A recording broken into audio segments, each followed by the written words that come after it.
So, what happens when you get two comedians who've known each other for decades to just sit down and talk for a few hours?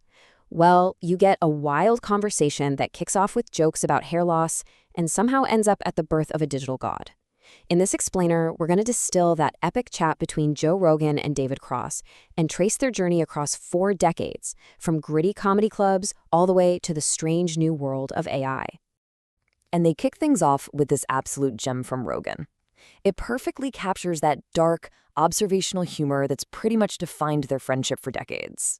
It's this easy kind of banter, built over a lifetime in a very strange business that really sets the stage for where it all began for them. And that beginning? Well, it was the legendary Boston comedy scene of the 1980s. This wasn't just a place you went to tell jokes. No, this was a high-stakes, chaotic pressure cooker that forged an entire generation of comedians, including Rogan and Cross. It was a world with zero safety nets and absolutely no control. This timeline really gives you a sense of just how explosive the Boston scene was. It all starts in the early 80s with clubs like the Ding-Ho, and by the time Rogan jumps in 88, it's a full-on phenomenon. By the 90s, you had this insane mix of mob-run rooms and corporate venues. It was a true comedy gold rush, where you could do like 9 shows in a single night if you had the stamina for it. Yeah, they talk about it like it was a frontier town run by these intimidating, larger-than-life characters, where the normal rules of business they didn't apply. This chaotic environment demanded a very specific kind of resilience. It forged comics who were tough, quick on their feet, and just utterly fearless because, well, they had to be. And this quote from David Cross, man, it just perfectly captures how raw the scene really was. That wasn't a punchline. That was the reality of getting paid at one of Boston's most famous clubs. It was a cash and carry or, cash and cocaine kind of business. Oh, and the stories from this era are just legendary. Cross remembers getting paid from a safe that had a gun in it. Another comedian, Greg Fitzsimmons, actually borrowed a club owner's Rolex just to get the $1,800 he was owed. And right at the center of it all was Barry Crimmins, the intellectual heavyweight of the scene, who everyone both respected and kind of feared. So, after surviving all that, the lawless chaos of Boston, both Rogan and Cross make the leap to the structured, corporate world of Hollywood. They basically went from having no control to having their careers tightly controlled, and the culture shock was just immense. And the difference between their old life and their new one? I mean, it couldn't have been more stark. They traded the creative freedom and the high-stakes energy of the club scene for the safety of a steady paycheck. But it came with corporate oversight and this rigid structure that was the complete opposite of where they started. And that stability, it was seductive. Rogan talks about his time on the hit sitcom News Radio, calling it the easiest job imaginable. You show up, you read the script, you go home. The money was amazing, but that comfort came with a huge creative trade-off. This is where Rogan just nails the central trap of that whole world with his phrase, a velvet prison. He's talking about talented stand-ups who get jobs in writers' rooms.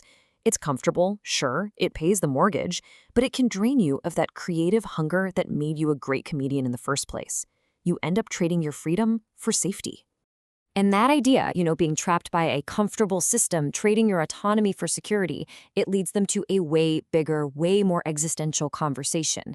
They pivot from the velvet prison of Hollywood to the ghosts in the machine of our hyper-digital present, and a future where humanity might lose control entirely. Rogan just lays out this incredible technological timeline they've personally lived through. I mean, from a childhood with no phones, where your parents had literally no idea where you were, to the birth of answering machines, dial-up, smartphones, and now, the dawn of true AI. The pace of change has just been exponential. And the thing they keep coming back to is AGI, or Artificial General Intelligence. And we're not just talking about a better chatbot here. We're talking about an AI that can think and solve problems at or even beyond a human level. It's the technology that has them both completely captivated and, honestly, deeply concerned. Then they bring up this really stark warning, reportedly from Elizabeth Holmes, about the immediate threat to our privacy. The belief is that emerging AI will soon be able to crack all of our current encryption, making every email, every photo, every message you've ever sent totally public. And here's why that's so scary. They talk about AI finding what are called zero-day exploits. These are vulnerabilities in software that are unknown to the public or even the people who made it. Once an advanced AI finds one, there are exactly 0 days to prepare. It just hammers home the absolute speed and power of these new systems. So all of this feeling of technological vertigo, it leads them to a really profound, almost kind of melancholy conclusion about where they and all of us stand in this exact moment in history. And this quote from Rogan really gets to the heart of their whole reflection. Having witnessed the world transform from completely analog to the brink of a digital singularity, they feel like they represent the end of an era. Like they're the last generation of purely biological humans before we all start integrating with the technology we've created. So think about that. A conversation that started in these grimy, mob-run comedy clubs of the past ends right here, on the verge of what Rogan calls a digital god. And it really prompts us to ask a pretty fundamental question. In the face of this creation, what exactly is humanity about to become?